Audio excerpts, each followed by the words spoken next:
أعوذ بالله من الشيطان الرجيم. الله لا إله إلا هو الحي القيوم لا تأخذه سنة ولا نوم له ما في السماوات وما في الأرض من ذا الذي يشفع عنده إلا بإذنه يعلم ما بين أيديهم وما خلفهم ولا يحيطون بشيء من علمه إلا بما شاء وسع كرسيه السماوات والأرض ولا يؤوده حفظهما وهو العلي العظيم.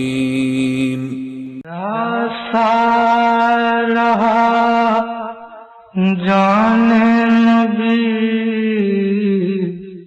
ہیوائے نہر القما اٹھتی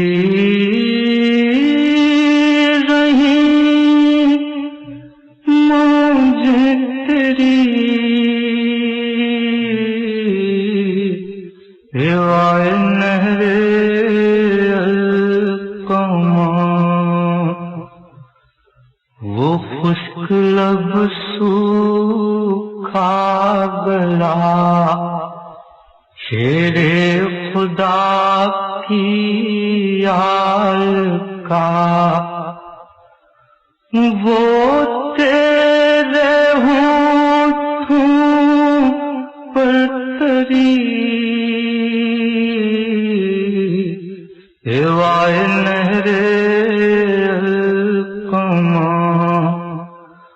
طوفان اٹھانا تھا تجھے یا سوکھ جانا تھا تجھے کچھ تو نے خدمت ہی کی ہیوائے نہر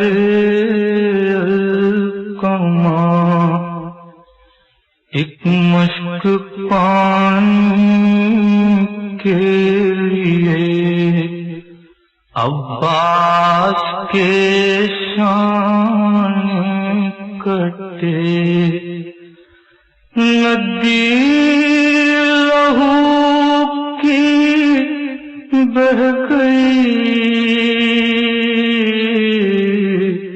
ہیوائے نہر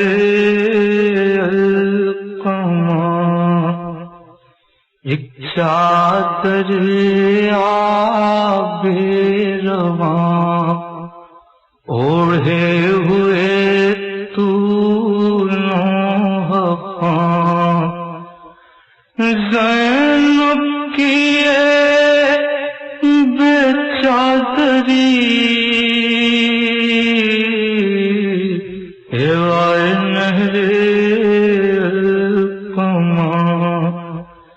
اشک سکینہ بہہ گئے منہ دیکھتے سب رہ گئے تو اور تیری دریا دلی ہیوائے نہر یہ کون سا دستور تھا مہمان کتنی دور تھا کیا پاؤں میں زنجیر تھی ہیوائے نہر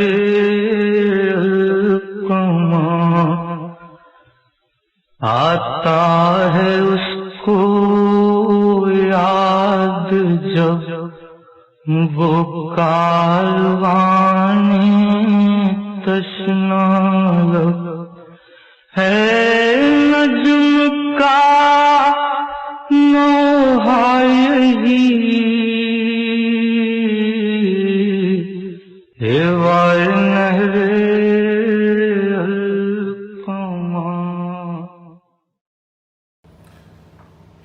فاتحہ.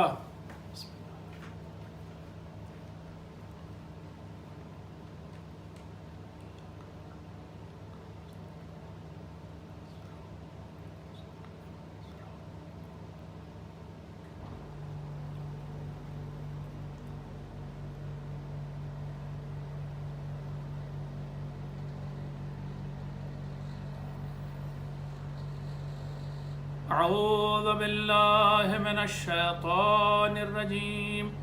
بسم اللہ الرحمن الرحیم.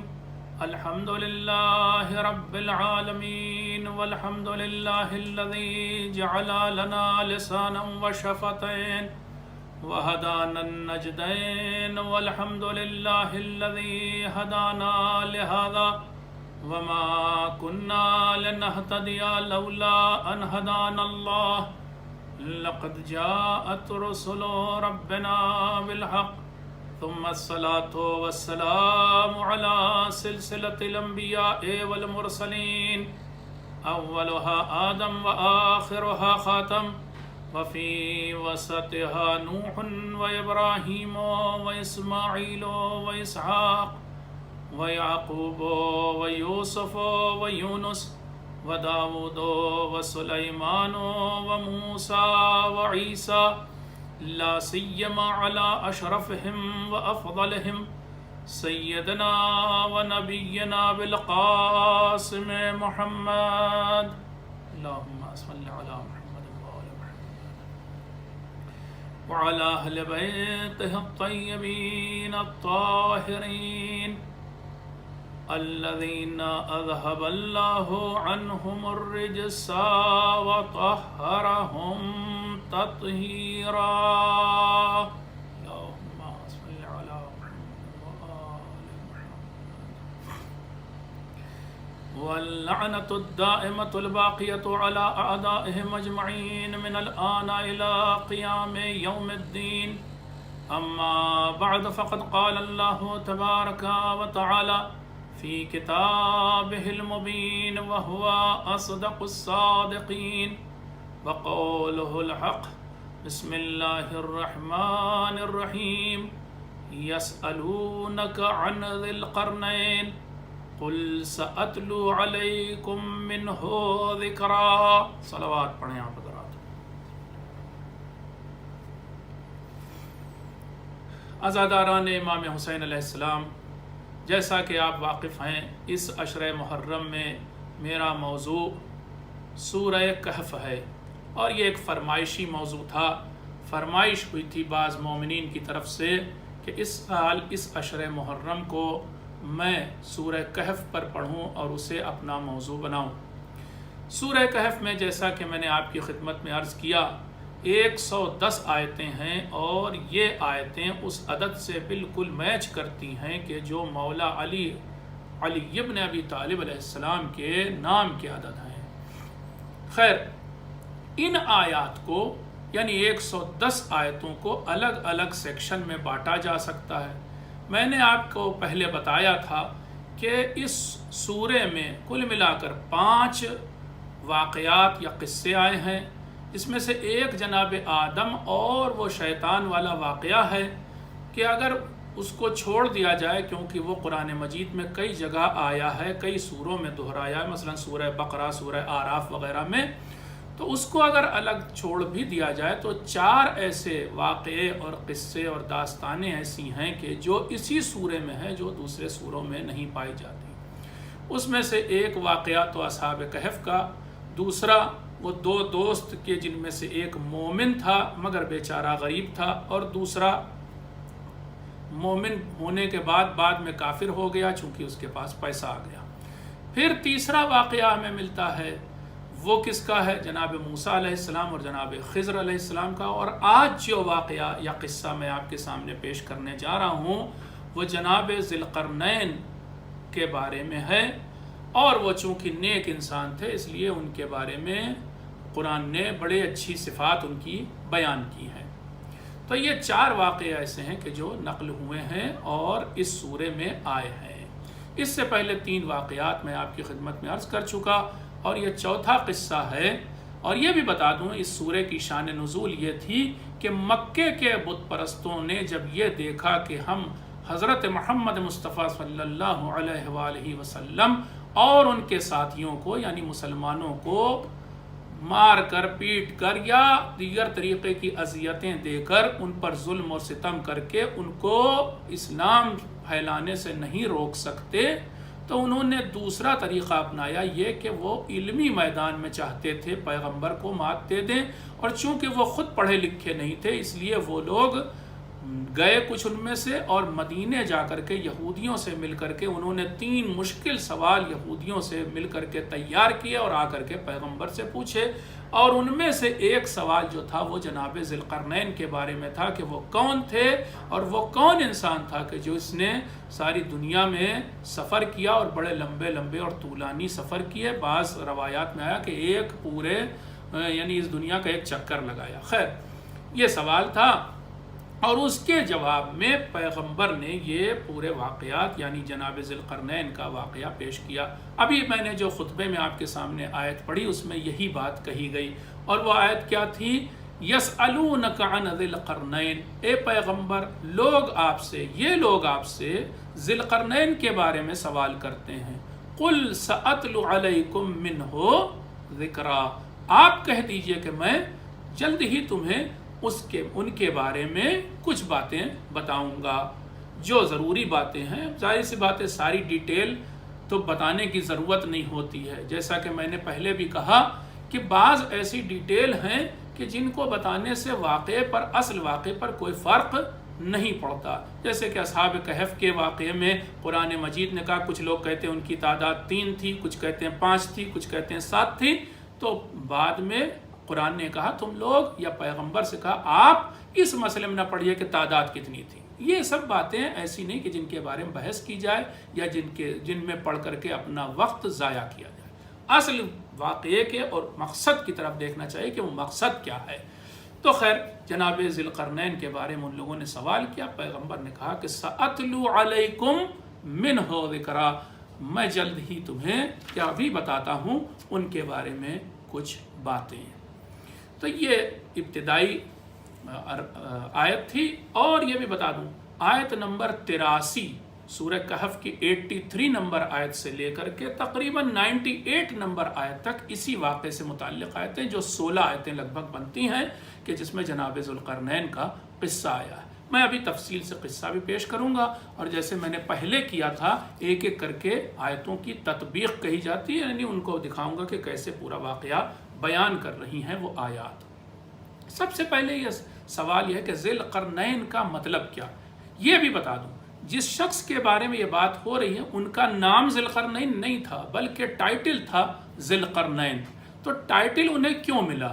تو اب اس بارے میں 3-4 قول ہیں. پہلا قول یہ ہے کہ چونکہ انہوں نے مغرب سے لے کر کے اور مشرق تک سفر کیا تھا یعنی ایک طرف سے دوسری طرف ایسٹ سے ویسٹ تک سفر کیا تھا اس لیے انہیں ذی القرنین کہا جاتا ہے. ایسٹ اور ویسٹ 2 الگ الگ کنارے ہیں تو اس لیے ان کو قرنین. اچھا یہ بھی بتا دوں قرن کا مطلب 2 ہوتا ہے عربی میں. ایک قرن کا مطلب ہوتا ہے ایرا جس کو انگلش میں ایرا کہتے ہیں زمانہ اور دوسرا قرن کا مطلب ہوتا ہے سینگیں. یہ جو آپ بیل کے سر پہ سینگ دیکھتے ہیں یہ کیا ہے؟ یہ قرن ہے یعنی 2 سینگیں ہیں. قرنین یعنی 2 سینگیں. تو اب 2 معنی ہیں یا تو زمانہ یا سینگ. تو اب زمانہ بھی اگر لیا جائے کچھ لوگوں نے زمانہ نہیں لیا بلکہ آپ کو ایسے بتائیں آپ نے آج بھی جو گلوب ملتا ہے نا اس کو دیکھیں آپ 2 سروں پر ایسے گلوب فٹ ہوتا ہے ٹھیک ہے نا. ایسے ہی اگر آپ دنیا کے اس اسفیئر آف ارتھ کو لیں اسفیئر آف ارتھ کے 2 سرے جو ہیں پرانے زمانے میں یہ مانا جاتا تھا کہ یہ دنیا پورا اسفیئر آف ارتھ ایک گائے کی سینگ پر رکھا ہوا ہے اب گائے کی سینگ تو یوں ہوتی ہے، بیچ میں اسپیئر ہو تو ایک سینگ مثلا ایسٹ کی طرف اور دوسری ویسٹ کی طرف، مشرق کی طرف اور مغرب کی طرف. اس بنا پر بھی ان کا نام ذی القرنین پڑا کیونکہ انہوں نے مشرق سے مغرب تک سفر کیا تھا، یا مشرق سے مغرب تک ان کی حکومت تھی. دو باتیں. اب آتے ہیں دوسرا قول کہ ایک اور قول کیا ہے کہ انہوں نے چونکہ ایک اور قرن کا مطلب ایک اور زمانہ، 2 صدیوں تک حکومت کی، 1 صدی سے شروع ہو کر کے 1 سینچری سے شروع ہو کر کے دوسری سینچری تک حکومت گئی، اس لیے انہیں قرنین کہتے ہیں، یعنی 2 سینچریز میں ان کی حکومت تھی. تیسرا قول اس بارے میں یہ ہے، اور وہ بھی بڑا دلچسپ ہے، وہ یہ کہ جناب دانیال جو ڈینیل تھے، جن کا انگلش میں ڈینیل کہتے ہیں، جناب دانیال پیغمبر تھے، انہوں نے ایک بار خواب میں دیکھا کہ ایک مینڈھا، یعنی ایک دمبا جیسا مینڈھا ہوتا ہے نا، جس کے سر پر ایک شیپ جو ہوتی ہے بڑی والی، جس کے سر پر سینگ ہوتی ہے، اسے مینڈھا بولتے ہیں اردو میں. ایک مینڈھا ہے کہ جو مشرق میں بھی سینگ مار رہا ہے اور مغرب میں بھی سینگ مار رہا ہے، اور دونوں طرف لوگوں کو یا دونوں طرف کے مینڈھوں کو مار کے ختم کیے دے رہا ہے. بعد میں جناب دانیال کو اس خواب کی تعبیر بتائی گئی، اور خواب کی تعبیر یہ تھی کہ آنے والے زمانے میں ایک حاکم ہوگا، ایک بادشاہ ہوگا کہ جو مشرق اور مغرب کے بادشاہوں کو شکست دے گا، ڈیفیٹ دے گا، اور اس کے بعد اس کی مشرق اور مغرب یعنی ایسٹ اور ویسٹ دونوں پر حکومت ہو جائے گی. تو اس سے بعد میں یہودی لوگ بہت خوش بھی ہوئے. انہوں نے چونکہ دانیال پیغمبر یہودیوں کے پیغمبر تھے، جیسے ہی یہ تعبیر جناب دانیال کو بتائی گئی، یہودی بڑے خوش ہو گئے کہ آنے والے زمانے میں ہمارا کوئی بادشاہ ہوگا کہ جس کی ایسٹ سے لے کر ویسٹ تک حکومت ہوگی. تو یہ 2-3 وجہیں تھیں کہ جن کی وجہ سے ان کا نام ذی القرنین پڑا. ایک تو یہ کہ ایسٹ سے ویسٹ تک سفر کیا، دوسرے یہ کہ ایسٹ سے ویسٹ تک حکومت ہوگی، اور تیسرے یہ کہ 2 زمانوں میں یا 2 سینچریز میں ان کی حکومت تھی، جس وجہ سے بھی ان کا نام ذی القرنین پڑا ہو. ابھی ایک اور وجہ بھی آئے گی، اور وہ میں ابھی سے بتا دیتا ہوں بریفلی کہ ان کا جو تاج تھا، اس تاج میں 2 سینگیں ایسے بنی ہوئی تھیں. یہ تھے بادشاہ اور اس میں تاج میں 2 سینگیں بنی ہوئی تھیں، اس لیے بھی ان کو ذی القرنین کہا جاتا ہے. اب آئیے میں بات کرتا ہوں اس واقعے کی جیسا قرآن میں دیا گیا ہے. واقعہ یہاں سے شروع ہوتا ہے، یسألونک عن ذی القرنین. اے پیغمبر، اے میرے حبیب، اے محمد صلی اللہ علیہ وآلہ وسلم، یہ لوگ آپ سے یعنی یہ کفار آپ سے ذی القرنین کے بارے میں سوال کرتے ہیں. فَقُلْ سَأَتْلُو عَلَيْكُمْ مِنْهُ ذِكْرًا، تو آپ کہہ دیے کہ میں جلد ہی ان کے بارے میں تمہیں کچھ باتیں بتاؤں گا. اب یہ بھی بتا دیں، قرآن میں بہت سی آیتیں ہیں جو یسألونک لفظ سے شروع ہوئی ہیں. یہ آپ سے، یہ اے محمد یہ لوگ آپ سے پوچھتے ہیں، اے محمد یہ لوگ آپ سے پوچھتے ہیں. اب وہ کن کن چیزوں کے بارے میں لوگ سوال کرتے تھے، 2-4 میں نے مثال کے طور پر آپ کے لیے پیش کر رہا ہوں. یسألونک عن الأہلہ، اے پیغمبر یہ لوگ آپ سے چاند کے بارے میں پوچھتے ہیں، یہ جو چاند نکلتا ہے اور یہ جو پہلی کا چاند، اس کے بارے میں پوچھتے ہیں. پھر یسألونک عن الشہر الحرام قتال فیہ، اے پیغمبر یہ لوگ آپ سے 4 حرام مہینوں کے بارے میں پوچھتے ہیں کہ اس میں جنگ کرنا جائز ہے یا نہیں. یسألونک ماذا احل لہم، اے پیغمبر یہ لوگ آپ سے پوچھتے ہیں کہ کون سی چیزیں ان کے لیے حلال ہیں. یسألونک عن الساعہ، اے پیغمبر یہ لوگ آپ سے پوچھتے ہیں کہ قیامت کب آئے گی. یسألونک عن الانفال، اے پیغمبر یہ لوگ آپ سے پوچھتے ہیں کہ یہ جو بیابان، جنگل، وادیاں، پیڑ، پہاڑ وغیرہ ہیں، ان کے بارے میں ان کا مالک کون ہے. تو یہ لوگ آپ سے ان کے بارے میں، بیابانوں اور جنگلوں کے بارے میں پوچھتے ہیں. یسألونک عن الجبال، یہ لوگ آپ سے پوچھتے ہیں پہاڑوں کے بارے میں کہ ان پہاڑوں کا روز قیامت کیا حال ہوگا. یسألونک عن الیتامی، یہ لوگ آپ سے یتیموں کے بارے میں سوال کرتے ہیں.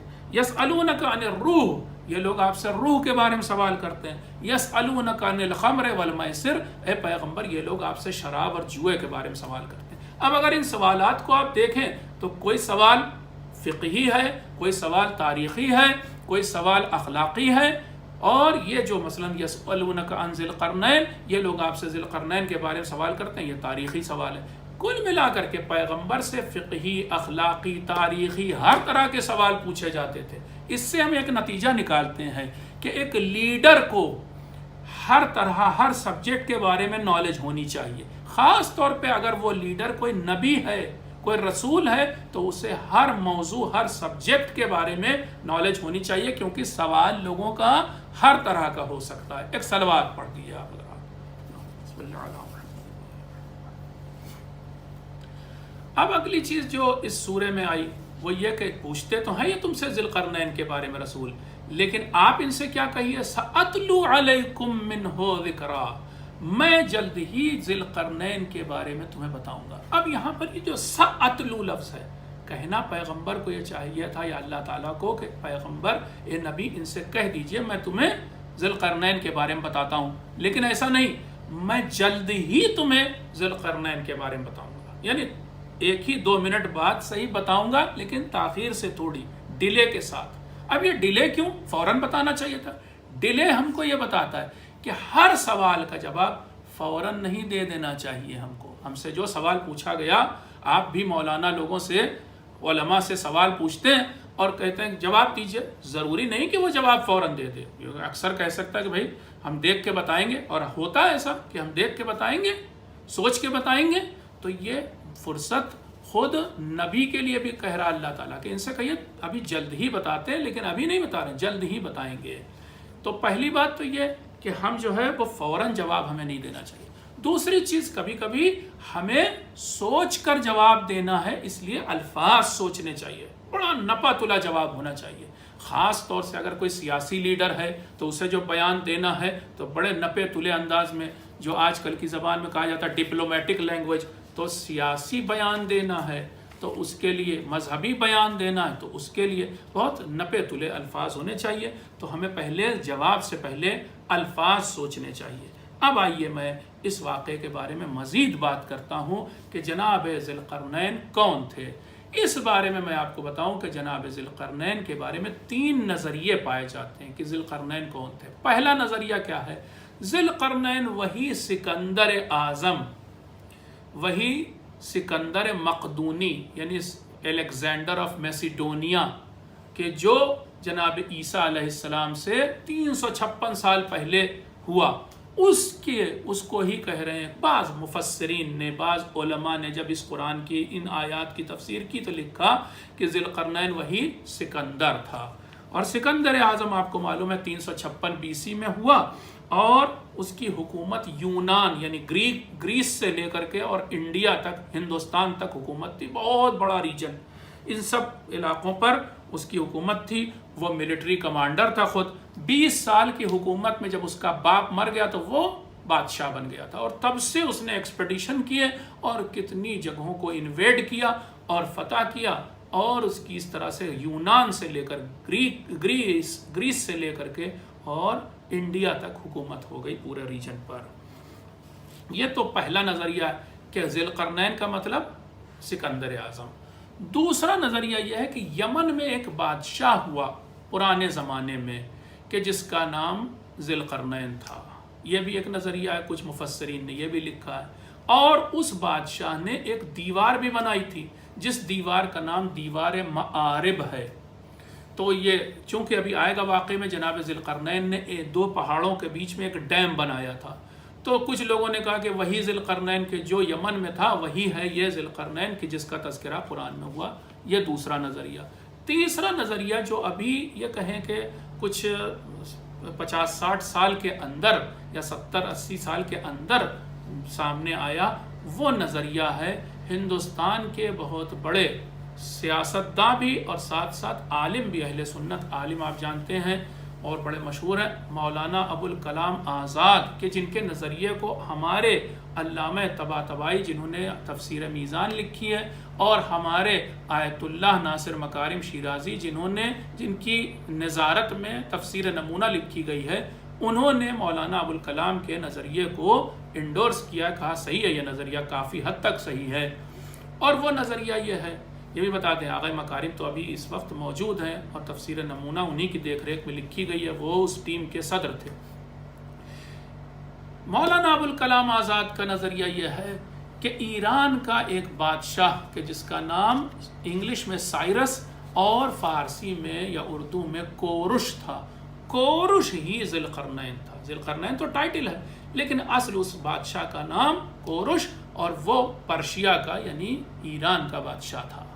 اب اس تیسرے نظریے کی کے سپورٹ میں جو آرگومنٹ پیش کیے جاتے ہیں وہ میں آپ کے سامنے پیش کرتا ہوں۔ پہلے یہ بتانا چاہتا ہوں کہ پہلے دو نظریے کیوں نہیں مانتے علامہ طباطبائی یا آغا مکارم یا اس جیسے افراد۔ وہ کہتے ہیں کہ دیکھیے سکندر اعظم ٹھیک ہے بہت بڑا بادشاہ تھا، مگر عام طور پر یہ بادشاہ اور سکندر کے بارے میں موجود ہے کہ یہ لوگ جابر اور ظالم لوگ ہوتے ہیں عام طور سے بادشاہ۔ تو یہ جو بادشاہ تھا سکندر کے بارے میں اول تو یہ نہیں لکھا ہے، کبھی بھی تاریخ میں نہیں ملتا کہ بڑا عادل تھا، بڑا رحم دل تھا، ایسا کچھ نہیں۔ تو اور جبکہ قرآن میں جس ذوالقرنین کا واقعہ، وہ بیچارہ یا وہ انسان بہت رحم دل اور بہت عادل انسان تھا، مظلوموں کا حامی تھا۔ تو دونوں باتیں میچ نہیں کرتی، سکندر کی صفات اور ذوالقرنین جو قرآن میں ہیں ان کی صفات میچ نہیں کرتی، ایک بات۔ دوسری بات، سکندر کے حالات میں کہیں کچھ نہیں لکھا کہ اس نے ایک بہت بڑی کوئی دیوار بنائی تھی یا کوئی ڈیم بنایا تھا۔ ہاں وہ جو ذوالقرنین یمن والا ہے اس کے بارے میں ہے کہ اس نے ایک دیوار معارب بنائی تھی جس کے ریمینز بھی ابھی یمن میں ہیں، لیکن وہ دیوار معارب پانی روکنے کے لیے بنائی گئی تھی اول۔ دوسری یہ کہ وہ دیوار عام طور سے جو مسالہ استعمال ہوتا اس سے گارے سے بنائی گئی تھی، وہ کوئی لوہے سے نہیں بنائی گئی تھی۔ قرآن کہہ رہا ہے، جس ذوالقرنین کے بارے میں قرآن بات کر رہا ہے انہوں نے جو ڈیم بنایا تھا وہ لوہے سے بنایا تھا اور اس کے اوپر پگھلا ہوا کاپر تانبا ڈالا تھا۔ تو دونوں باتوں فرق ہے۔ پھر یہ بھی کہ ان ذوالقرنین نے کہ جو یمن میں ہوئے تھے انہوں نے جو دیوار بنائی تھی وہ پانی روکنے کے لیے بنائی تھی، لیکن قرآنی ذوالقرنین نے جو ڈیم بنایا تھا وہ یاجوج اور ماجوج کے لشکر کو روکنے کے لیے بنایا تھا۔ تو بہت فرق ہے، اس لیے ایکسیپٹیبل پہلے دو نظریہ نہیں ہے۔ تیسرا نظریہ یعنی یہ کہ ذوالقرنین وہی کورش بادشاہ ہے کہ جو پرشیا کا یعنی ایران کا بادشاہ بنا۔ اب وہ دیکھیے اس کے سپورٹ میں جو آرگیومنٹ ہے وہ میں آپ کے سامنے پیش کرتا ہوں، اور وہ آرگیومنٹ یہ ہے کہ کورش نے مغرب پر بھی ایک حملہ کیا۔ پہلا اس کا حملہ جو ہے مغرب کی طرف تھا، پھر دوسرا حملہ مشرق کی طرف تھا، پھر تیسرا حملہ اس کا نارتھ یعنی شمال کی طرف تھا۔ یہ بات قرآن میں بھی کہی جا رہی ہے، اور یہ بات اس دور کے یہ کورش کے 80 سال بعد ایک بہت بڑا ہسٹورین ہوا ہے جس کا نام ہیروڈوٹس ہوا ہے، یا فارسی میں ہیرود کہتے ہیں اسے۔ یہ ہیروڈوٹس نے جو ہسٹری لکھی ہے اور اس میں جو سائرس یا کورش کے حالات لکھے ہیں، کنگ کورش کے، اس کے جو حالات لکھے ہیں اس میں لکھا ہے اس نے 3 بہت بڑے بڑے حملے کیے تھے یا 3 بڑے سفر کیے تھے، اس کے ایکسپیڈیشن تھے، ایک ویسٹ میں، ایک ایسٹ میں اور ایک نارتھ میں۔ تو یہ دونوں باتیں قرآن سے اور اس سے میچ کر رہی ہیں۔ قرآن میں بھی قرآن پہلے کہتا ہے کہ وہ ذوالقرنین پہلے ویسٹ میں گئے، پھر ایسٹ میں گئے اور پھر وہ شمال میں یعنی نارتھ میں گئے۔ تو دونوں، ایک تو پہلی چیز یہ کہ میچ کر رہی، دوسرے یہ کہ یہودیوں کی کتاب، چونکہ یہ دیکھیے یہ سوال جو ہے اصل میں مدینے کے یہودیوں نے پوچھے تھے پیغمبر سے، وہ بھی کس کے ذریعے؟ بت پرستوں کے ذریعے، مکے کے بت پرستوں کے ذریعے۔ تو یہودیوں نے کچھ تو جانتے ہوں گے تب تو پوچھا، یہودیوں کی کتاب میں اس کا مطلب اس کا ذکر ذوالقرنین کا ہونا چاہیے، تو ہے بھی ذکر۔ بک آف ڈینیل جو ان کی ہے اس میں بک آف ڈینیل میں یہ بات آئی ہے کہ جناب دانیال یا ڈینیل نے خواب دیکھا تھا، وہ مینڈھا دیکھا تھا، وہ ایک شیپ جو ایک خاص قسم کی ہوتی وہ دیکھا تھا، ایسے اس کے 2 سینگ تھی، وہ ادھر سینگ مار رہی اور ادھر سینگ مار رہی۔ اس سے جو ہے بعد میں تعبیر نکالی گئی کہ ایک بادشاہ ہوگا یہودیوں کا کہ جو ویسٹ پر بھی حملہ کرے گا، ایسٹ پر بھی حملہ کرے گا، دونوں کو جیت لے گا اور اس کے بعد ایک بہت بڑا ملک تشکیل دے گا، بہت بڑی حکومت بنائے گا۔ اور یہی کورش کے حالات میں ہے کہ اس نے 2 جگہوں کو جیتا، ایک میڈین کو، ایک لیڈین کو۔ میڈین امپائر اور لیڈین امپائر دونوں پر حملہ کیا، دونوں کو ڈیفیٹ دی اور اس کے بعد دونوں کو مرج کر کے پرشین امپائر بنائی۔ یہ بھی بڑی دلچسپ بات ہے، آپ غور سے سنیں۔ اور وہ یہ کہ کورش یا سائرس ایران کا، پرشیا کا پہلا بادشاہ تھا۔ یہ تقریباً کتنے سال پہلے؟ آج سے لگ بھگ 2500 سال پہلے۔ شاید اسی کی طرف ریفر کر کے امام خمینی نے جب حکومت بنائی ہے رضوان اللہ تعالیٰ، امام خمینی رضوان اللہ تعالیٰ علیہ نے جب اسلامی حکومت ایران میں بنائی تو یہ جملہ کہا تھا کہ 2500 سال سے جو بادشاہت اس ایران میں چلی آ رہی تھی اس کا خاتمہ ہوا ہے۔ کیونکہ جو بادشاہت سائرس یعنی کورش کے زمانے سے چلی تھی وہ رضا شاہ پہلوی ڈائنیسٹی تک پہنچ گئی تھی. اس میں بیچ میں بہت ساری ڈائنیسٹیز تھیں، لیکن کل ملا کر کے ایران پر بادشاہت رہی. یہ بادشاہت اب ختم ہوئی حال میں. آگے چلتے ہیں. ایک اور دلیل یا ایک اور ثبوت کہ کورش ہی ذی القرنین ہے، سائرس ہی ذی القرنین ہے، اس کا یہ ہے کہ 19ویں صدی میں دریائے مرغاب ہے، ایک دریا بہتا ہے جو افغانستان سے لے کر ترکمنستان تک جاتا ہے. اس پورے دریا میں تقریباً 850 کلومیٹر لمبا دریا، اس کے کنارے پر ساحل پر ایک بار ایکسکیویشن ہوئی، کھدائی ہوئی، اور اس میں سے ایک مجسمہ برآمد ہوا جو اس کورش کا تھا، اس سائرس کنگ کا تھا.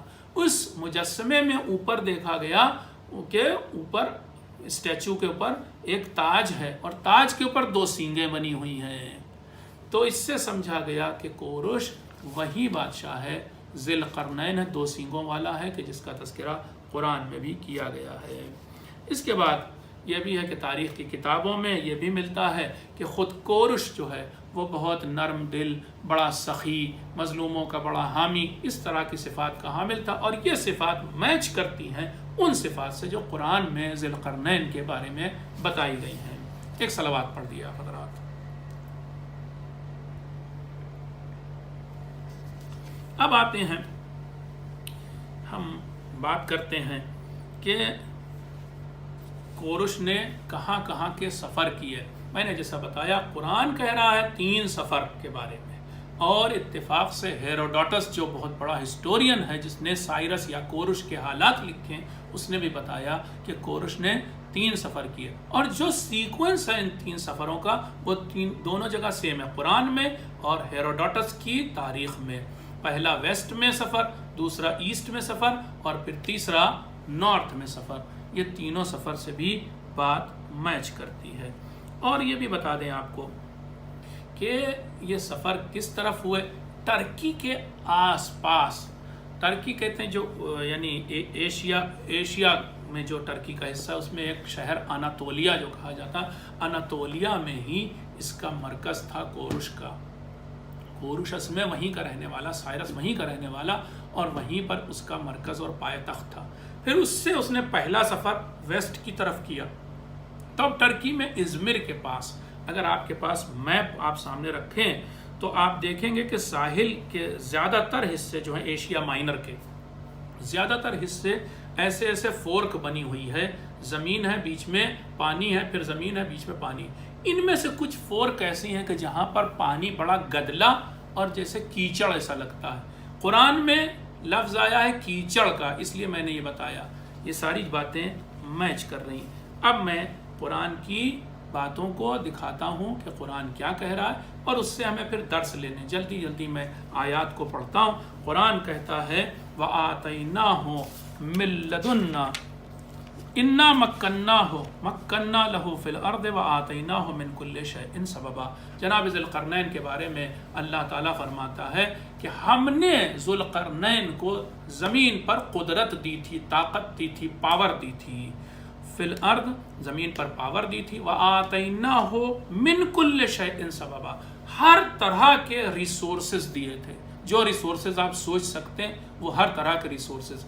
یہ بھی بتا دوں اللہ کے ریسورسز ہمارے ریسورسز سے بہت ڈیفرنٹ ہوتے ہیں. جناب سلیمان علیہ السلام کے قصے میں آیا کہ ان کو اللہ نے ہوا پر بھی حکومت دی تھی، ہوا ان کے کہنے سے چلتی تھی.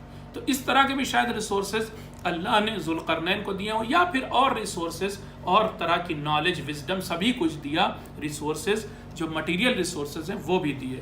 پھر کیا ہوا؟ فَأَتْبَعَ سَبَبًا، تو پھر جناب ذوالقرنین نے اپنے ان ریسورسز کا استعمال کیا. یہ بات یاد رکھیے گا، استعمال کیا یعنی ان ریسورسز کو ضائع نہیں کیا. ہمارے بہت سے بادشاہ آج بھی بہت سے حاکم ہیں جن کو بہت سارے ریسورسز، نیچرل ریسورسز یا پھر دوسری طرح کے ریسورسز ملے ہوئے ہیں، لیکن وہ اس کا استعمال نہیں کرتے. اور استعمال نہیں کرتے، سستی سے بیٹھے رہتے ہیں، یا لیک آف پلاننگ ہوتا ہے کہ جس کی وجہ سے وہ ریسورسز استعمال نہیں ہوتے.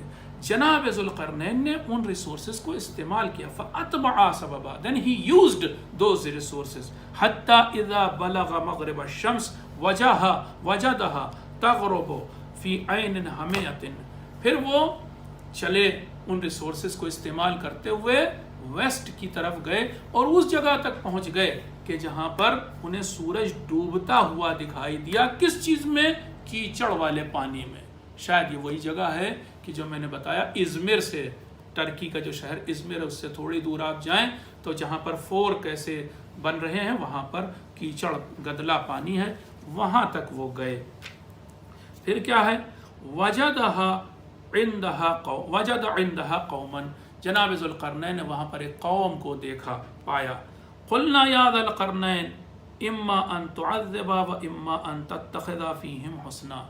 اللہ تعالیٰ نے اس موقع پر جناب ذوالقرنین جب ابھی پہنچے ہیں وہاں پر، اس ایک امت ایک قوم کو دیکھا وہاں پر، اب اللہ نے ذوالقرنین سے کہا اے ذوالقرنین ہم آپ کو اتھارٹی دیتے ہیں، اختیار دیتے ہیں کہ چاہے آپ یہاں کے لوگوں کو عذاب میں مبتلا کریں، سزا دیں، یا پھر آپ ان کے ساتھ نیکی سے پیش آئیں. کس وجہ سے سزا، کس وجہ سے نیکی، یہ ہم آپ کو بتا دیں. یہ آیت بتاتی ہے کہ اللہ تعالیٰ اپنے خاص نمائندوں کو اتھارٹی دیتا ہے کہ وہ اس کے بندوں کے ساتھ جیسے چاہیں ڈیل کریں، اور اس کی پکڑ بھی روز قیامت نہیں ہے. ہاں، اسی کو ولایت تکوینی کہا جاتا ہے. ولایت تکوینی کا مطلب ہی یہی ہے کہ جو خدائی نمائندہ ہے وہ عام لوگوں کو حکم دے سکتا ہے، انہیں سزا بھی دے سکتا ہے، انہیں جزا بھی دے سکتا ہے. ان کو مثلا ایک مثال دے رہا ہوں کہ جناب ہارون مکی کو جب وہ داخل ہوئے مسجد میں، امام جعفر صادق علیہ السلام نے فرمایا اے ہارون مکی جاؤ، سامنے تنور چل رہا اس میں کود جاؤ. اب ہارون مکی نے کچھ سوچا نہیں، یہ نہیں کہا کہ یہ تو کام حرام ہے، یہ تو خودکشی ہوگی، مولا آپ یہ کیا کہہ رہے ہیں، بلکہ جناب ہارون مکی چونکہ جانتے تھے کہ امام جعفر صادق علیہ السلام ولی تکوینی ہیں، یعنی ولایت تکوینی رکھتے ہیں، اس لیے میرے نفس پر ان کا زیادہ اختیار ہے، جا کے کود گئے. تو یہ جو ولایت ہے یہ اللہ اپنے خاص بندوں کو دیتا ہے. اب جناب ذوالقرنین نے لیکن ایسا نہیں کیا کہ لوگوں کو بلا وجہ کسی بھی گناہ کے بغیر سزا دے دی، انہیں عذاب دیا، نہیں، ایسا نہیں. فرمایا جناب ذوالقرنین نے قال اما من ظلم فسوف نعذبہ، یا اللہ ان میں سے جو بھی ظلم کرے گا میں اسی کو بس سزا دوں گا.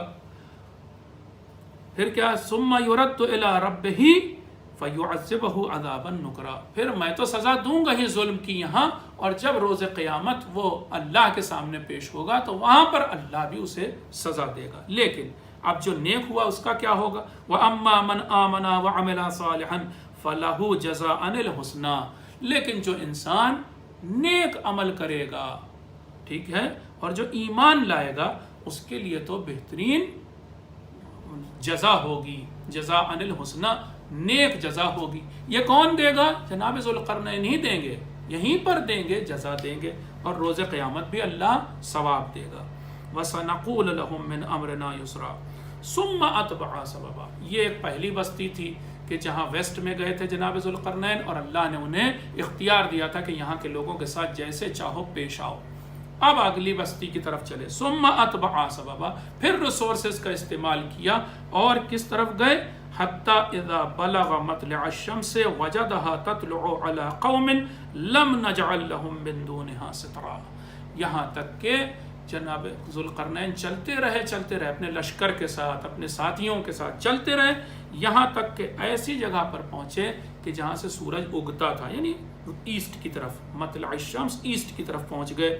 وجدہا، دیکھا کہ سورج ایسے لوگوں پر نکل رہا ہے، ایک ایسی قوم تک پہنچ گئے کہ وہ قوم ایسی ہے کہ جن کے لیے اللہ نے کوئی سورج کی دھوپ سے بچانے کے لیے کوئی آڑ، کوئی سائبان نہیں بنایا ہے.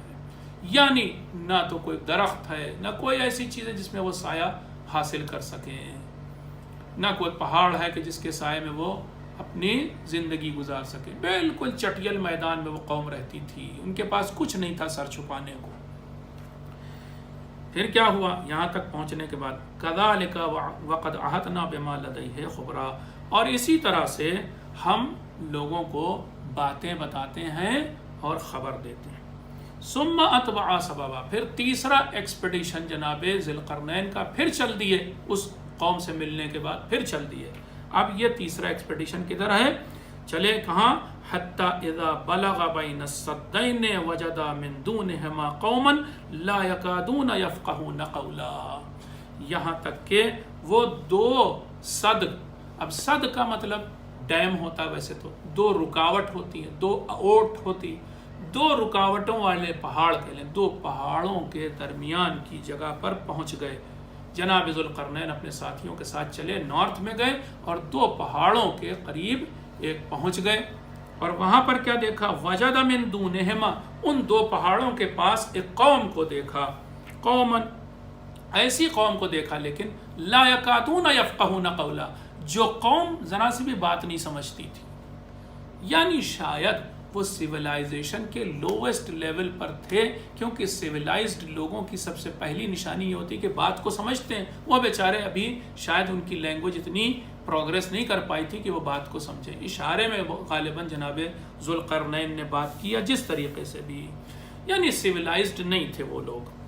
قالوا یا ذوالقرنین، پھر انہوں نے کسی طرح سے جناب ذوالقرنین کو سمجھایا، کیا سمجھایا؟ ان یاجوج و ماجوج مفسدون فی الارض، یاجوج اور ماجوج نام کے دو قبیلے یا دو قومیں کہتے ہیں، بڑے ہی بہت ہیکل زبردست رکھنے والے، بڑے زبردست قد و بدن کے لوگ تھے، کہ جو بڑے لڑاکو پھاڑ کھانے والے لوگ تھے، ان کی دو قومیں ہیں ایسی کہ جو اس پورے منطقے میں، اس پورے علاقے میں فساد پھیلائے ہوئے ہیں۔ اب کیا ہو؟ اس کے بعد فَهَلْ نَجْعَلْ لَكُمْ خَرَجًا، تو کیا ہم آپ کے لیے کچھ خرچہ دیں؟ تو عَلَىٰ أَن تَجْعَلَ بَيْنَنَا وَبَيْنَهُمْ سَدًّا، اے ذوالقرنین، ان لوگوں نے کہا، اس قوم نے کہ جو ابھی سیولائزڈ بھی نہیں تھی، کسی طرح سے سمجھایا کہ ہم آپ کو کچھ خرچہ ورچہ دیں، کچھ پیسہ دیں، جیسے بھی آپ کہیں، اور آپ ہمارے لیے بس ایک صد، ایک ڈیم بنا دیجئے، آپ اتنا لشکر رکھتے ہیں، آپ اتنے بڑے بادشاہ ہیں، ایک ڈیم بنا دیجئے۔ جناب ذوالقرنین نے یہ نہیں کہا لاؤ پیسہ دو، بلکہ کہا قالا ما مکنی فیہ ربی خیر، فرمایا جناب ذوالقرنین نے کہ جو کچھ اللہ نے مجھے دیا ہے وہ اس سے بہتر ہے کہ جو تمہارے پاس ہے، مجھے نہیں چاہیے، I don't want، مجھے کوئی پیسے کی ضرورت نہیں، فَعِنُونِي بِقُوَّةٍ، اگر مجھے تم مدد کرنا ہی چاہتے ہو تو مین پاور دو، ہاں، پیسے کی پاور نہیں چاہیے، مین پاور چاہیے۔ بِقُوَّةٍ اجعل بینکم وبینہم ردما، اگر تم نے مجھے یہ قوت دی، مین پاور دی، تم لوگوں نے محنت کی میرے ساتھ، تو تم تو کہہ رہے ہو ڈیم کے لیے، ڈیم کو عربی میں صد بولتے ہیں، میں ردم بنا دوں گا، ردم یعنی فورٹیفائڈ ڈیم، بڑا زبردست اور بھی مضبوط، ڈیم سے بھی زیادہ مضبوط چیز بنا دوں گا۔ آتونی زبر الحدید، پھر کہا جناب ذوالقرنین نے تم ذرا لوہے کے کچھ ٹکڑے لے آؤ، بہت سارے ٹکڑے لاؤ، لوہے کے بڑے بڑے جو کہیں سلیں لے آؤ، سلیں لاؤ، اور ان دو پہاڑوں کے بیچ سے ہی تو وہ یاجوج و ماجوج آتے ہیں، ان دو پہاڑوں کے بیچ میں وہ فل کر دو، پوری جتنی اسپیس ہے وہ فل کر دو لوہے سے۔ حتی ساوا بین الصدفین، جب وہ بالکل لیول ہو جائے دونوں پہاڑوں کے بیچ میں وہ لوہا، تو کیا کرو؟ قالا فانفخوا، پھر اس وقت جب وہ بھر گیا، فل ہو گیا، تو جناب ذوالقرنین نے کہا کہ اب اس میں آگ لگا کے پھونکو، اس میں آگ دہکاؤ۔ کیا ہوگا؟ آگ جلائی گئی، حتی اذا جعلہ نارا، اتنی آگ جلوائی جناب ذوالقرنین نے کہ وہ سارا لوہا، وہ سارا کا سارا آئرن جو تھا وہ ایک دم لال ہو گیا، پگھل کر کے، میلٹ ہو کر کے۔ قالا آتونی، جب میلٹ ہو گیا، پگھل گیا، بالکل پکی دیوار بن گئی، تو اب کیا کہا؟ قالا آتونی افرغ علیہ قطرا، پھر جناب ذوالقرنین نے کہا اب میرے پاس مولٹن کاپر، پگھلا ہوا تانبا لاؤ کہ اس کے اوپر سے میں اس پورے لوہے کی دیوار پر، ڈیم پر، اب پگھلا ہوا تانبا بھی ڈال دوں، تاکہ پکا فورٹیفائڈ ڈیم ہو جائے، بہت مضبوط ڈیم ہو جائے۔ پھر کیا ہوگا اس کا فائدہ؟ فَمَسْتَطَعُوا أَن يَظْهَرُوهُ وَمَا اسْتَطَعُوا لَهُ نَقْبًا، اگر ایسا ہو گیا تو پھر اس کے اوپر سے نہ تو یاجوج و ماجوج اوپر پھاند پائیں گے، اتنی اونچی دیوار ہوگی کہ پھاند نہیں سکتے، اور نہ ہی اس میں سیندھ لگا پائیں گے۔ قال ھذا رحمت من ربی، جب نہ پورا ڈیم بنا دیا جناب ذی القرنین نے تو اب یہ کہا کہ کیا کہا، یہ اللہ کی رحمت ہے۔ دیکھیے ہم دوسروں کے بہت سے موقعوں پر کام کرتے ہیں مگر ہم تبلیغ نہیں کرتے، ہم دوسروں کے کام آتے ہیں۔ آپ بھی اپنے ملکوں میں چھوٹا سا بھی کام کسی آپ غیر مسلم کا کر رہے ہیں تو آپ یاد رکھیے کہ کوئی موقع تبلیغ کا جانے نہ دیجیے اپنے ہاتھ سے، آپ اس کا کام کیجئے، یہ قرآن نے سکھایا یا اسلام نے سکھایا، لیکن ساتھ ہی ساتھ تبلیغ کیجئے، جیسے کہ جناب ذی القرنین نے کی، کہا ھذا رحمت ربی رحمت من ربی، یہ میرے رب کی دی ہوئی رحمت ہے کہ جس کی وجہ سے میں نے یہ ڈیم بنایا۔ لوگوں نے ظاہر سی بات ہے پوچھا ہوگا تمہارا رب کون ہے ذی القرنین؟ فَإِذَا جَاءَ وَعْدُ رَبِّي جَعَلَهُ دَكَّا، صرف یہ نہیں بتایا کہ میرا رب ہے، میرا اللہ ہے، اس کی رحمت ہے، بلکہ قیامت کے بارے میں بھی جناب ذی القرنین نے بتایا، یعنی پوری تبلیغ کی، مبدا اور معاد، شروعات اور خاتمہ۔ فرمایا جناب ذی القرنین نے کہ جب اللہ کا وعدہ آئے گا، یعنی جب روز قیامت آئے گی، تو اب وہی اللہ، وہی رب میرا اس ڈیم کو ٹکڑے ٹکڑے پارے پارے کر دے گا، ختم کر دے گا، چور چور کر دے گا۔ وَكَانَ وَعْدُ رَبِّي حَقًّا، اور یاد رکھو یہ قیامت کا آنا، یہ اللہ کا وعدہ سچا ہے۔ اس سے یہ پتا چلا کہ جناب ذی القرنین نے نہ صرف یہ کہ لوگوں کی مدد کی بلکہ لوگوں کی کس کے اوپر تبلیغ بھی کی۔ ہم ایسے بہت سارے واقعات ہیں قرآن مجید میں جہاں پر مدد کی ہے انبیاء نے یا اللہ کے خاص بندوں نے، لیکن ساتھ ساتھ تبلیغ بھی کی۔ جناب یوسف علیہ السلام کے قصے میں نہیں دیکھا آپ نے کہ جب وہ قید خانے میں قید تھے اور ان سے ان کے دو ساتھیوں نے پوچھا تھا کہ بھائی ہم نے خواب دیکھا ہے، اس خواب کی تعبیر بتائیے۔ جناب یوسف نے کہا کہ تمہیں میں خواب کی تعبیر ضرور بتاؤں گا اور جلد ہی بتاؤں گا، اور کھانا آنے سے پہلے پوری تعبیر بتا دوں گا، لیکن اس سے پہلے سنو، میری بات سنو۔ اور پھر انہوں نے تبلیغ کرنی شروع کر دی، اپنے رب کے بارے میں بتایا اور یہ بھی بتایا لوگ بت پرستی کرتے ہیں، غلط کرتے ہیں، ساری تبلیغ کی۔ جناب یوسف نے خواب کی تعبیر تو بتائی مگر پہلے تبلیغ کی۔ اسی طرح سے دوسرے واقعات ملتے ہیں، ابھی اسی سورہ کہف میں ملا ایک واقعہ گزرا جو دو دوستوں کا تھا، اس میں سے جو دوست غریب تھا، مومن تھا، اس نے نہ صرف یہ کہ اپنے امیر اور منکر خدا دوست کو ٹوکا بلکہ تبلیغ بھی کی اور سمجھایا بھی کہ دیکھو تمہیں اس خدا کو ماننا چاہیے جس نے اس کائنات کو بنایا ہے۔ تو یاد رکھیے جب بھی ہم کسی انسان کی مدد کریں، بھلائی کریں، تو اس سے پہلے یہ بھی یاد رکھیں کہ ہمیں اللہ کا سچا پیغام بھی اس تک پہنچانا، تبلیغ بھی کرنی، پریچنگ بھی کرنی ہے۔ تو عزیزو، یہ جناب ذی القرنین کا قصہ تھا کہ جنہوں نے فورٹیفائیڈ ڈیم بنایا تھا۔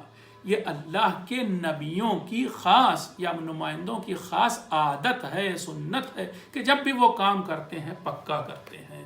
جناب پیغمبر اسلام کے واقعات میں موجود ہے کہ سعد ابن معاذ کی قبر کھد گئی تھی، ان کے صحابی تھے سعد ابن معاذ، رکھا جانا تھا سعد ابن معاذ کے میت کو قبر کے اندر۔ پیغمبر نے دیکھا کہ یہ قبر ٹھیک سے نہیں بنی ہے، پیغمبر خود اتر گئے اور انہوں نے قبر کو ٹھیک کیا۔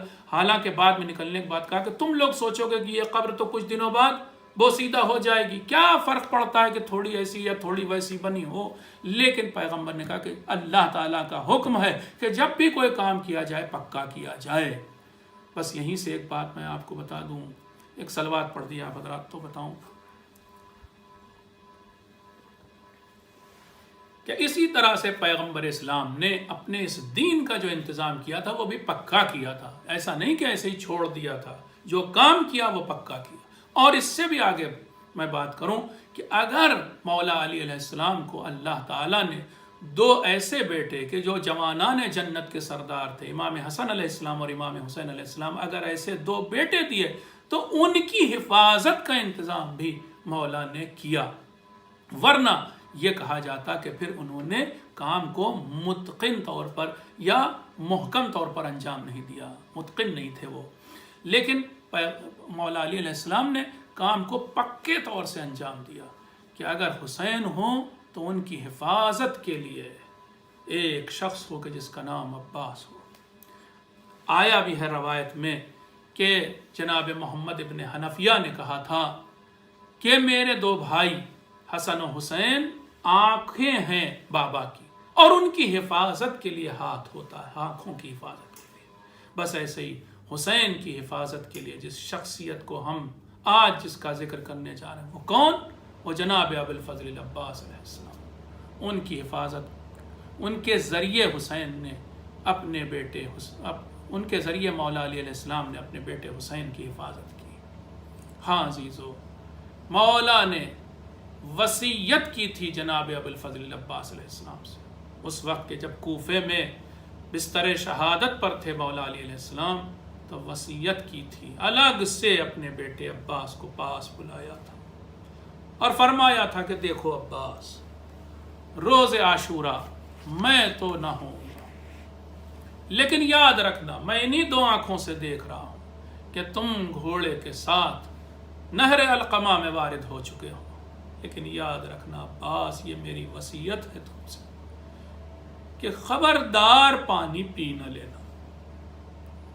تو اس وصیت کی لاج رکھی جناب ابوالفضل العباس علیہ السلام۔ عزیزو، نہج البلاغہ میں امیر المومنین فرماتے ہیں ایک جگہ پر کہ علمبردار کسے ہونا چاہیے۔ صفت سنیں آپ کہ علمبردار یا علم اٹھانے والا انسان، اس میں 3 صفات پائی جانی چاہیے، تبھی وہ علمدار بنے گا، تبھی وہ علمدار کہلانے لائق ہے۔ سنیں آپ، پہلی صفت بصیرت کی صفت ہو، اہل البصر ہونا چاہیے، بصیرت رکھتا ہو، یعنی اس کے اندر آگے تک دیکھنے کی صلاحیت۔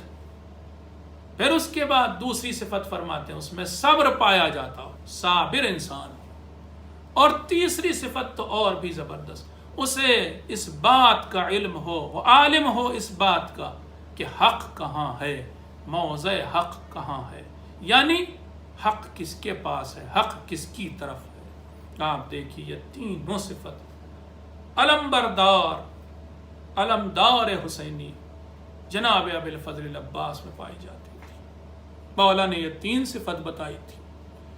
ہاں یہی 3 صفت آپ دیکھیے، اور اس کے بعد یہ دیکھیے کہ پھر وہ علمبردار، اس نے اس علم کو کتنا اونچا کر دیا۔ اب قیامت تک جب بھی کوئی علم لگایا جائے گا، اسلام کا علم لگایا جائے گا، تو جناب ابوالفضل العباس علیہ السلام کا نام لیا جائے گا۔ عزیزو، ایک واقعہ نقل ہوا ہے، اور واقعہ یہ ہے کہ جب لٹا ہوا مال اور لٹا ہوا قافلہ دربار یزیدی میں پیش کیا گیا، کربلا کے وہی اسیر جب دربار یزیدی میں پیش کیا گیا، یزید بیٹھا تھا اپنے تخت پر، اور اس وقت پھر وہ لوٹا ہوا مال اسباب لایا جا رہا تھا۔ ایک دم سے ایک علم لایا گیا۔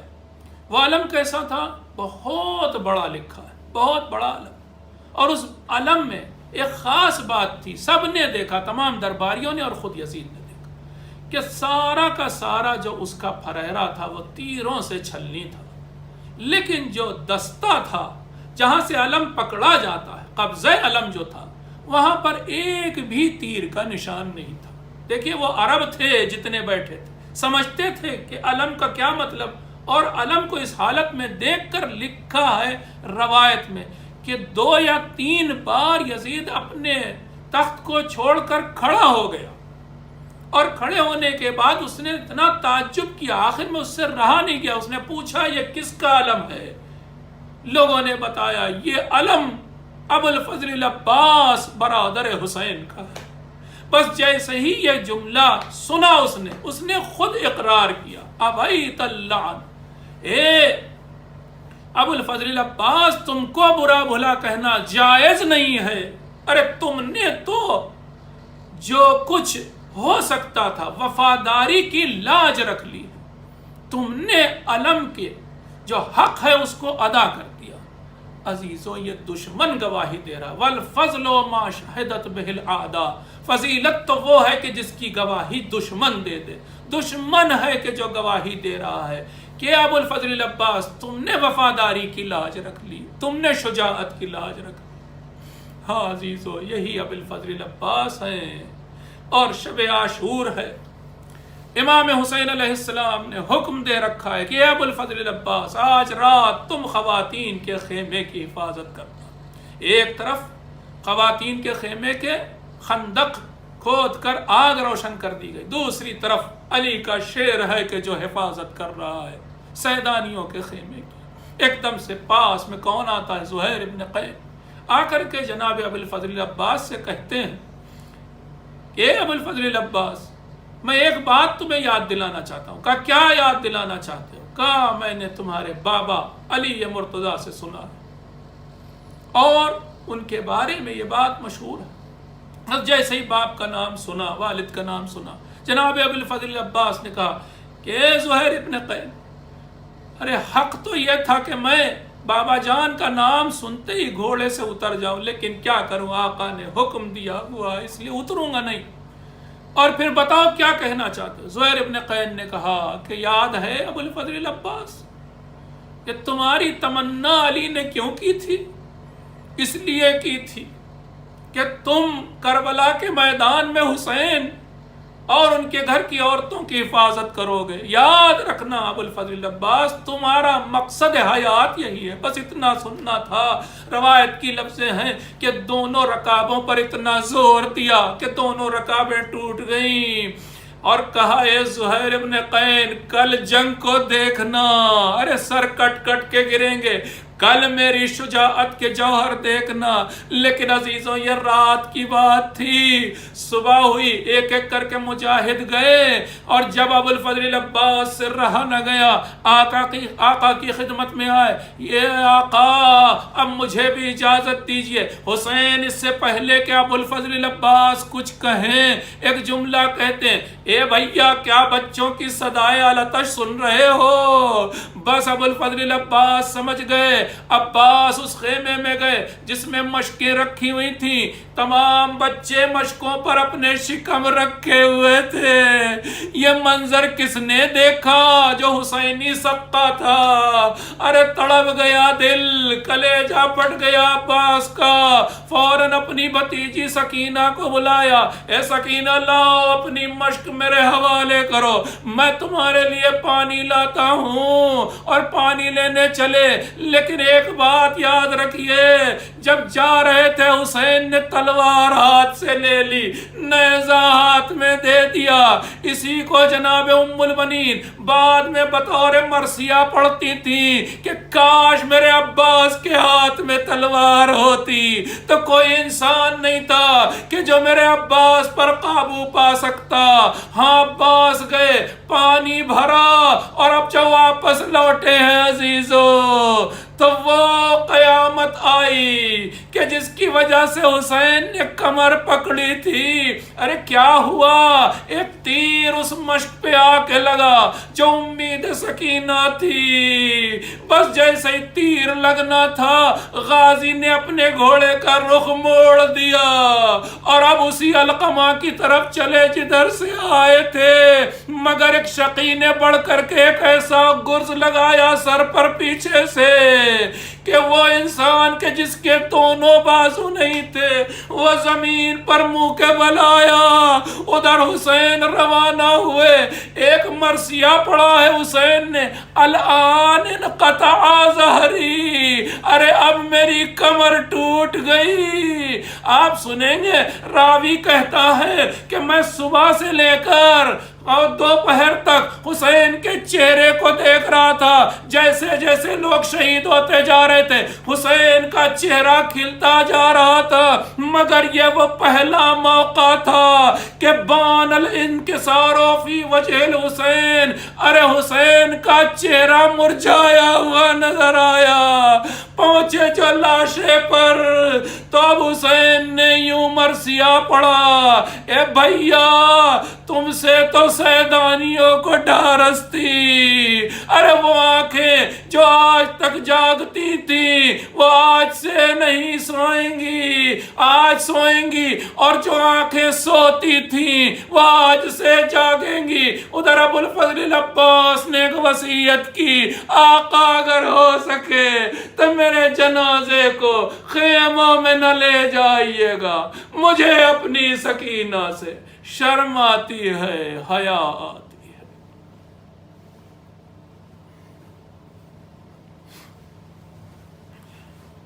وَسَيَعْلَمُ الَّذِينَ ظَلَمُوا أَيَّ مُنْقَلَبٍ يَنْقَلِبُونَ إِنَّا لِلَّهِ وَإِنَّا إِلَيْهِ رَاجِعُونَ رضا بقضائه وتسليما لأمره اللهم اغفر للمؤمنين والمؤمنات والمسلمين والمسلمات الأحياء منهم والأموات وتابع بيننا وبينهم بالخيرات إنك مجيب الدعوات إنك قاضي الحاجات إنك على كل شيء قدير. اللهم أنت خير الحافظين فاحفظ العتبات العاليات واحفظ جميع المؤمنين والمؤمنات وجميع المسلمين والمسلمات في مشارق الأرض ومغاربها. اللهم صل على محمد. عباس ہے شیر نیستان حیدر، عباس ہے شیر نیستان حیدر، عباس ہے شیر نیستان حیدر، عباس ہے شیر نیستان حیدر، عباس دیتی تھی صدا زینب رو کر، عباس ہے شیر نیستان حیدر، کیا اسی دن کے لیے مانگی تھی بابا نے دعا، آ کے پردیس میں ہو جاؤ گے تم ہم سے جدا، سوتے ہو چین سے دری یا کے کنارے بھیا، کیا سنائی نہیں دیتی تمہیں ہر مل کی صدا، تنہا کھڑے رن میں سرور، عباس ہے شیر نیستان حیدر، عباس ہے شیر نیستان حیدر، اے میرے شیر جوان، اے میرے بھائی ہو کہاں، شاق ہے دل پہ میرے تیری جدائی ہو کہاں، دیر سے دیتی ہوں بھائی یاد دہائی ہو کہاں، لٹتی ہے فاطمہ زہرا کی کمائی ہو کہاں،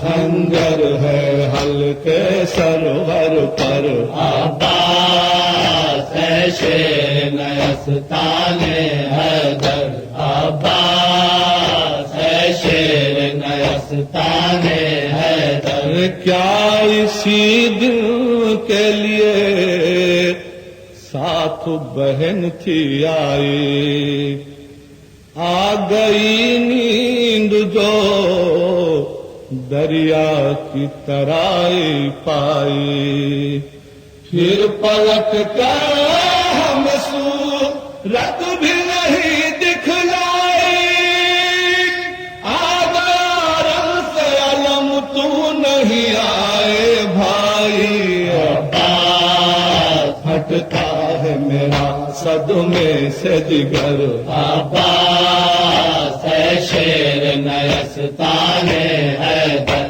عباس ہے شیر نیستان حیدر، گر کے گھوڑے سے صدا باپ کو اکبر نے جو دی، دل برے فاطمہ زہرا کی عجب حالت تھی، ہاتھ ملتے تھے کبھی گھاٹ کو پکتے تھے کبھی، تھام کر ٹوٹی کمر کہتے تھے فرزند نبی، عباس لاؤں کیسے لاش اکبر، عباس ہے شیر نیستان حیدر، عباس ہے شیر نیستان حیدر، حال شبیر کا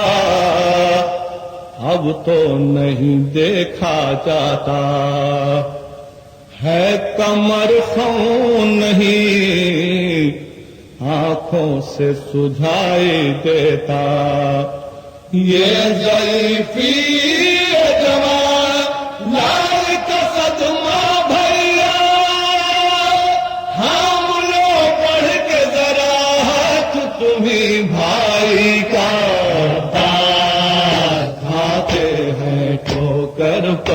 ہو کر عباس ہے شیر نیستان حیدر عباس ہے شیر نیستان حیدر بھائی کو بھول گئے دھیان نہ بہنوں کا رہا یاد آیا نہ کوئی پائی جو دریا کی ہوا ہائے کس دل سے کیا تم نے گوارا بھیا ہر تماچے پہ سکینہ نے تمہیں یاد کیا جب چھین گئے کانوں سے گوہر عباس ہے شیر نیستان حیدر عباس ہے شیر نیستان حیدر ہے قیامت کا سما لوٹ ہے ہر سمت مچی کوئی پرسان نہیں حالت ہے عجب بچوں کی تازیاں نے کوئی کھاتا ہے تماچے کوئی آگ دامن میں ہے معصوم سکینہ کے لگی عباس بھیا اٹھو لو جلد خبر عباس ہے شیر نیستان حیدر عباس ہے شیر نیستان حیدر چھوڑ کر دشت مصیبت میں بہن کو بھائی تم نے اچھا ہی کیا دور بسائی بستی دیکھ سکتے تھے کہاں تم جو حالت میری بلوائے رام میں بھیا میں کھلے سر ہوں کھڑی عباس آدھا لے گئے سر سے چادر عباس ہے شیر نیستان حیدر عباس ہے شیر نیستان حیدر عظمت و عزت سادات بھلا دی بھائی آگ خیموں میں لائنوں نے لگا دی بھائی مسند احمد مرسل بھی جلا دی بھائی تازیانوں سے ہے عابد کو صدا دی بھائی غش میں ہے پڑا میرا دل بر عباس ہے شیر نیستان حیدر عباس ہے شیر نیستان حیدر عباس ہے شیر نیستان حیدر عباس ہے شیر نیستان حیدر